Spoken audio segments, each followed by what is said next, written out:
Hello friends, welcome to my channel. This is history with Soni. मैं हूँ सोनी और आप सबका स्वागत है मेरे चैनल पे। तो फ्रेंड्स, मैं एक नए वीडियो के साथ हाजिर हुई हूँ जो कि मॉक टेस्ट का है। मैंने बहुत दिनों बाद कोई वीडियो डाला है और सॉरी फॉर थोड़ा पॉज लेने के लिए लंबा गैप हो गया वीडियोज़ में। तो आज मैंने शुरुआत करी है मॉक टेस्ट से और ये मॉक टेस्ट पहले भी हुए हैं। इसके 5 लेसन्स हो चुके हैं और लेसन नंबर 6 है ये। तो अगर आपने पहले वाले मॉक टेस्ट नहीं देखे हैं तो जाके ज़रूर देख लो। ऊपर आई बटन में मैं उसका लिंक दे दूँगी और आप क्लिक करके उन सारे मॉक टेस्ट को देख सकते हो। अगर आप चैनल पे नए हो तो चैनल को सब्सक्राइब कर दो ताकि आने वाले सारे वीडियोज़ की नोटिफिकेशन आपको ईजिली मिल जाए। चलिए स्टार्ट करते हैं आज का सेशन।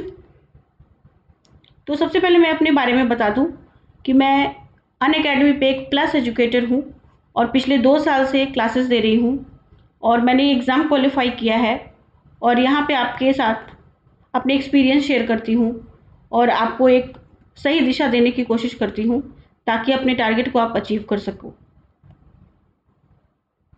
तो शुरू करते हैं आज का सेशन। पहला क्वेश्चन है, निम्न में से किसे 19वीं शताब्दी के नव हिंदू जागरण का संस्थापक कहा जाता है? आज मैंने मॉडर्न इंडियन हिस्ट्री के 10 क्वेश्चंस डाले हैं, कुछ क्वेश्चंस को एक्सप्लेन किया है।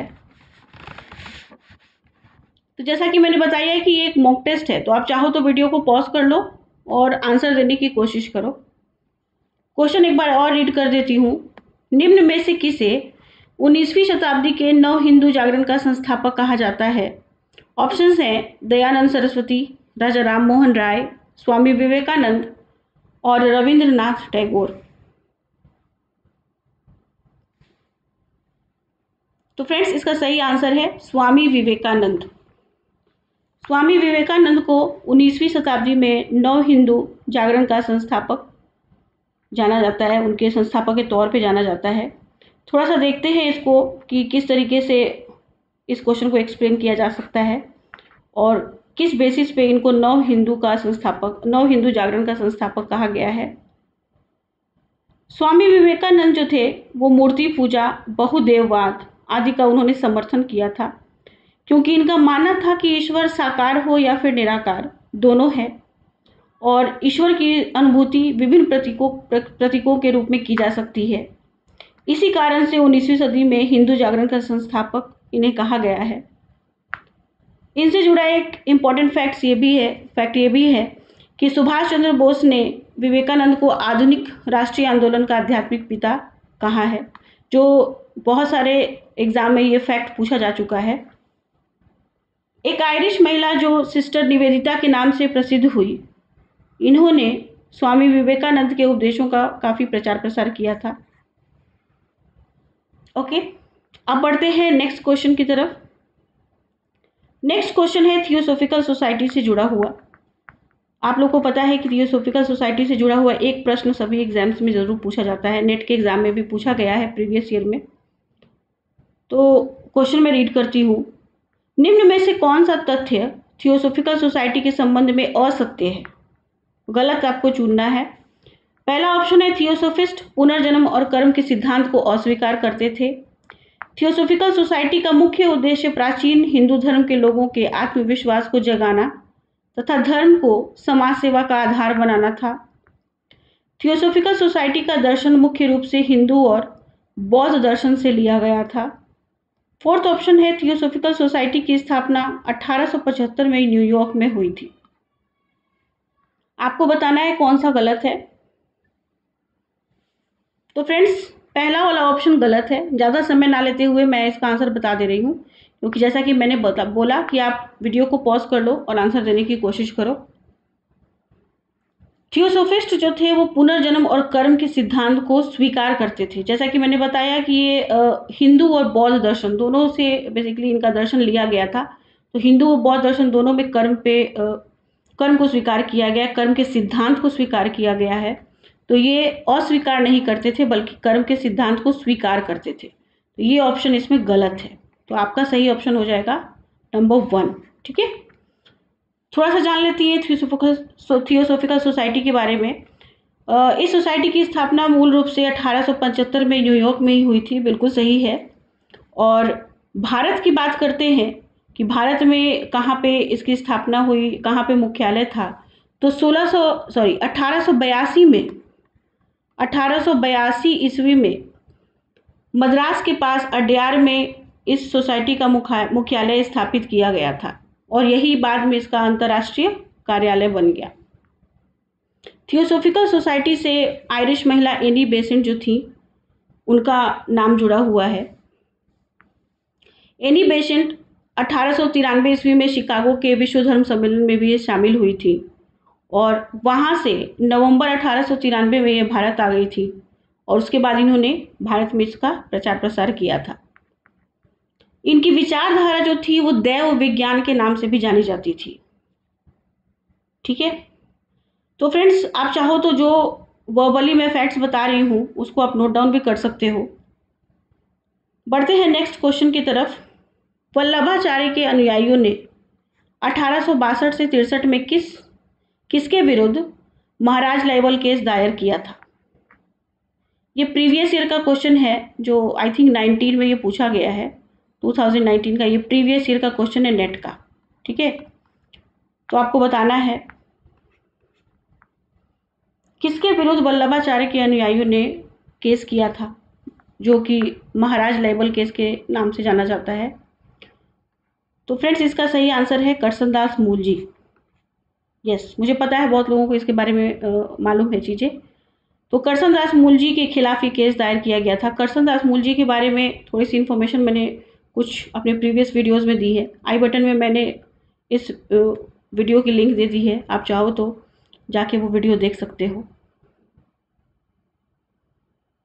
19वीं सदी में स्थापित इन संगठनों तथा उनके संस्थापकों में से कौन सही सुमेलित है? आपको बताना है कौन सा सही सुमेलित है। ये सारे संगठन 19वीं सदी में स्थापित हुए। धर्म सभा राधाकांत देव, राधा स्वामी आंदोलन शिव दयाल खत्री, देव समाज शिव नारायण अग्निहोत्री, सामाजिक सेवा संघ नारायण मल्हार जोशी, उपरोक्त सभी। यस, इसमें सारे के सारे सही हैं। कंफ्यूजन क्रिएट ना करते हुए मैंने सबको मैच्ड ही रखा है कि ताकि आपको याद करने में आसानी हो जाए। धर्म सभा की स्थापना 1830 में हुई थी राधाकांत देव द्वारा। 1830 कहाँ पे हुई थी? बंगाल में हुई थी। ठीक है, राधा स्वामी आंदोलन शिवदयाल खत्री ने इसकी स्थापना की थी 1861 में आगरा में। देव समाज इसकी स्थापना 1887 में लाहौर में हुई थी शिव नारायण अग्निहोत्री द्वारा। 1887 में लाहौर में हुई थी। सामाजिक सेवा संघ की स्थापना नारायण मल्हार जोशी ने की थी और इसका टाइम पीरियड है 1921 मुंबई। ओके, तो ये है सारे मैच्ड हैं और कहाँ पे कौन सी सभा की स्थापना हुई है, किसने की है, कब की है, ये सब कुछ मैंने दे दिया। आप चाहो तो इसको नोट डाउन कर लेना। बढ़ते हैं नेक्स्ट क्वेश्चन की तरफ। सुरेंद्र नाथ बनर्जी ने बंगाल में निम्न में से किसे आधुनिक सभ्यता के अग्रदूत एवं अपनी जाति के पिता के रूप में स्वीकार किया है? किसे किया है? ऑप्शन है Rabindranath Tagore, Ishwar Chandra Vidyasagar, Vivian Derozio, Swami Vivekananda. Yes, तो इसका सही ऑप्शन है विवियन डेरोजियो। विवियन डेरोजियो को सुरेंद्रनाथ बनर्जी ने सुरेंद्रनाथ बनर्जी ने बंगाल में आधुनिक सभ्यता के अग्रदूत और अपनी जाति के पिता के रूप में स्वीकार किया है। विवियन डेरोजियो जो थे वो यंग बंगाल आंदोलन के प्रवर्तक माने जाते हैं और ये एंग्लो इंडियन युवक थे। इनके जितने भी फॉलोवर्स हुए जो इनकी विचारधारा से मत रखते थे वो डेरोजियंस कहे गए। और इन्होंने बेसिकली नारी शिक्षा, नारी अधिकारियों की उन्होंने मांग की। ये तकरीबन 1826 से 31 तक हिंदू कॉलेज के प्राध्यापक रहे और ये फ्रांसीसी क्रांति से बहुत ज़्यादा प्रभावित रहे हैं। और इन्हीं को सुरेंद्रनाथ बनर्जी ने बंगाल में आधुनिक सभ्यता के अग्रदूत के तौर पे और अपनी जाति के पिता के रूप में स्वीकार किया है। तो याद रखिएगा, यंग बंगाल आंदोलन से ये जुड़े हुए हैं। ठीक है, नेक्स्ट क्वेश्चन है क्वेश्चन नंबर 5। रहनुमाई मजदहियासन सभा का गठन निम्न में से किस उद्देश्य से किया गया था? रहनुमाई मजदहियासन सभा का गठन किस उद्देश्य से किया गया था? इससे जुड़ा एक क्वेश्चन मैं आप लोगों से पूछूंगी। अगर आप लोगों को पता है तो कमेंट सेक्शन में जाके जरूर इसका आंसर करना। पारसियों की सामाजिक अवस्था का पुनरुद्धार करना, पारसी धर्म की प्राचीन शुद्धता को प्राप्त करना, स्त्रियों की दशा में सुधार और पर्दा प्रथा की समाप्ति करना, और विवाह की आयु बढ़ाने पर बल देना। और 5th ऑप्शन है उपरोक्त सभी।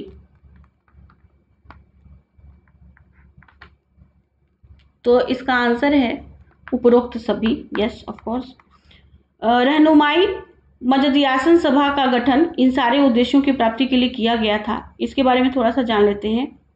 तो बेसिकली इसकी स्थापना, इस आंदोलन की शुरुआत, पारसियों में धार्मिक सामाजिक सुधार हुए हैं और एक आंदोलन शुरू हुआ है जो तकरीबन 1851 ईस्वी में शुरू हुआ है।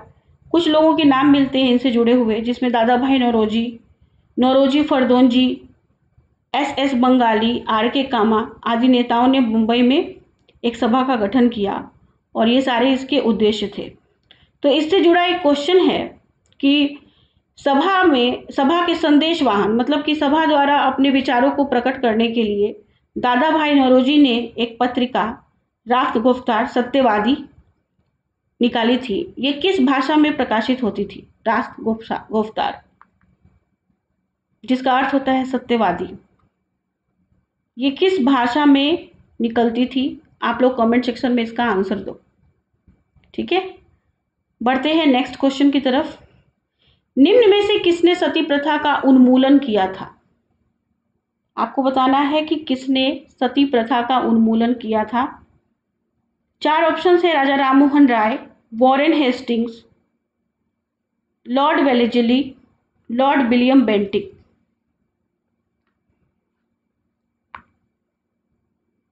यस, तो इसका सही आंसर है Lord William Bentinck. Lord William Bentinck ने सती प्रथा का उन्मूलन किया था। ओके, तो जैसा कि आप सबको पता है कि सती प्रथा के उन्मूलन में राजा राममोहन राय का महत्वपूर्ण योगदान रहा है, लेकिन एक लॉ बनाया गया, एक नियम बनाया गया, जिसके बाद ये प्रथा पूरी तरीके से समाप्त हुई। Governor general Lord William Bentinck के समय 1829 में नियम 17, याद रखना 1819 ईस्वी नियम 17 के द्वारा ये प्रथा जो थी वो पूरी तरीके से बंद कर दी गई। सबसे पहले ये केवल बंगाल में लागू किया गया और अगले साल ये बम्बई तथा मद्रास प्रेसिडेंसियों में भी लागू कर दिया गया। और इनके इस नियम के पारित होने में मुख्य योगदान आप सबको पता है राजा राममोहन राय का था। लेकिन एक व्यक्ति ऐसे थे जिन्होंने धर्म सभा की स्थापना की और सती प्रथा का समर्थन किया, तो वो थे राजा राधाकांत देव। ठीक है, वो सती प्रथा के समर्थक थे। इसको एक्सप्लेन कर दिया है मैंने, आप चाहो तो एक बार रीड कर लेना। गवर्नर जनरल लॉर्ड बेंटिक के समय 1829 के समय नियम 17 के द्वारा यह प्रथा बंद कर दी गई और पहले ये केवल बंगाल में लागू हुई, फिर ये मुंबई और मद्रास प्रेसिडेंसी में भी लागू हुई। ठीक है, इस नियम को पारित करवाने में उनकी राजा राममोहन राय की बहुत महत्वपूर्ण भूमिका रही और राजा राधाकांत देव ने 1830 ईस्वी में धर्म सभा की स्थापना की और सती प्रथा का उन्होंने समर्थन किया था। बढ़ते हैं नेक्स्ट क्वेश्चन। 18वीं से 19वीं सदी में निम्न में से किन प्रथाओं को अंग्रेजों द्वारा समाप्त कर दिया गया था? कौन कौन सी प्रथाएं थी जो 18वीं से 19वीं सदी में समाप्त हो चुकी थी? सती प्रथा, ठगी प्रथा, शिशुवध, नरबलि प्रथा, उपरोक्त सभी। यस, इसका आंसर है उपरोक्त सभी। सारी प्रथाएं जो थी वो एक एक करके अंग्रेजों के समय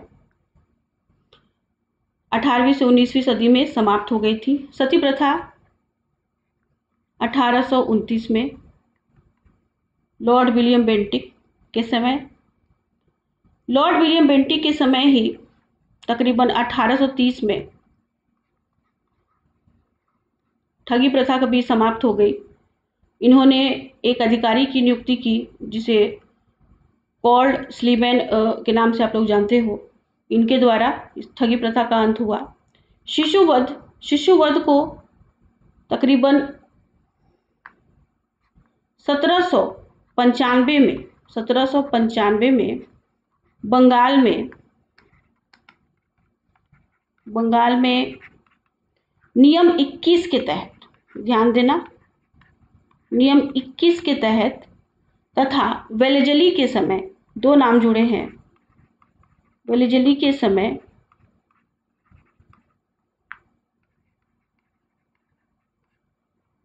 1802 में धारा 6 के द्वारा शिशु हत्या को साधारण हत्या के रूप में मान लिया गया। और जब साधारण हत्या की संज्ञा दे दी गई तो ये धीरे धीरे ये प्रथा भी समाप्त हो गई। ठीक है, फिर बात करते हैं नरबलि प्रथा की। तो नरबलि प्रथा भी प्रचलित थी। इसको समाप्त करने का श्रेय दिया जाता है हॉर्डिंग प्रथम को। हॉर्डिंग प्रथम को श्रेय दिया जाता है और इसके लिए हॉर्डिंग प्रथम ने अधिकारी कैम्पबेल की नियुक्ति की थी और ये प्रथा तकरीबन 1844 से 45 में समाप्त हो गई थी।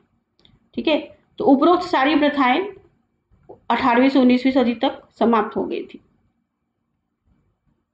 नेक्स्ट क्वेश्चन है, आधुनिक काल में निम्न में से किसके द्वारा दासों के व्यापार को बंद करवा दिया गया था?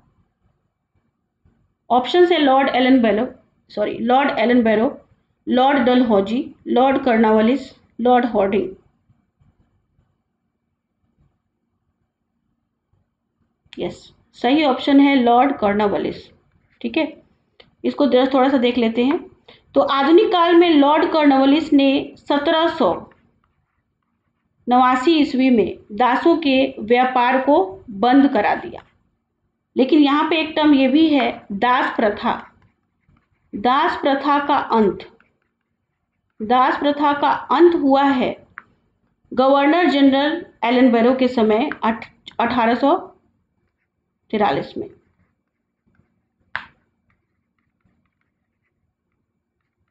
और कौन थे गवर्नर जनरल? लॉर्ड एलन बैरो। ओके, तो दोनों में डिफरेंस है, एक है अंत से जुड़ा हुआ और एक है दासों के व्यापार को बंद करवाना। तो कंफ्यूज नहीं होना है, क्वेश्चन को अच्छे से पढ़ना है फिर आंसर करना है। तो दासों के व्यापार को बंद कराने की बात आएगी तो लॉर्ड कॉर्नवालिस का नाम आएगा 1789। ओके, अब बढ़ते हैं नेक्स्ट क्वेश्चन की तरफ। विधवाओं के पुनर्विवाह से संबंधित अत्यंत महत्वपूर्ण योगदान बेसिकली किनका किनका था? ईश्वर चंद्र विद्यासागर, डी.के. कर्वे, वीरेशलिंगम पुंतलू, विष्णु शास्त्री पंडित। कोड में इसका आंसर देना है आपको।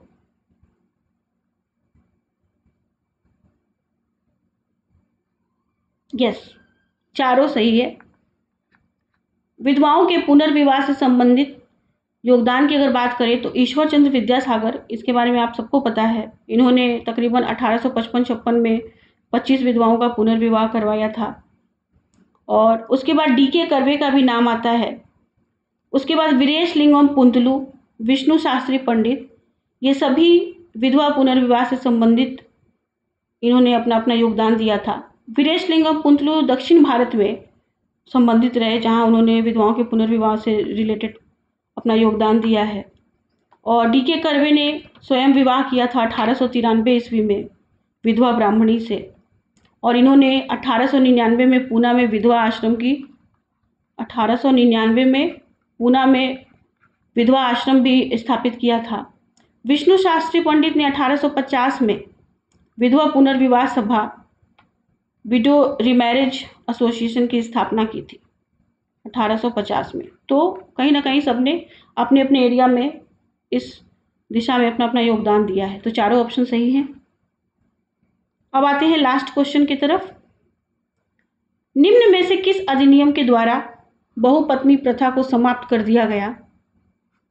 ऑप्शन है 1856 ईस्वी का पुनर्विवाह अधिनियम, नेटिव मैरिज एक्ट 1872, शारदा अधिनियम 1929, सम्मति आयु अधिनियम 1892। यस, तो सही ऑप्शन है नेटिव मैरिज एक्ट 1872। इस अधिनियम के द्वारा बहुपत्नी प्रथा को समाप्त कर दिया गया। ठीक है, तो ये थे मेरे आज के 10 क्वेश्चन। मुझे उम्मीद है कि आपको ये क्वेश्चंस अच्छे लगे हों।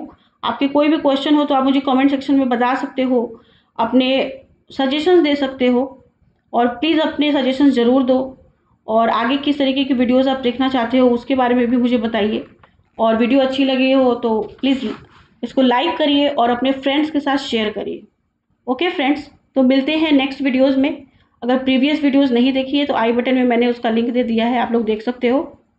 Thank you so much everyone.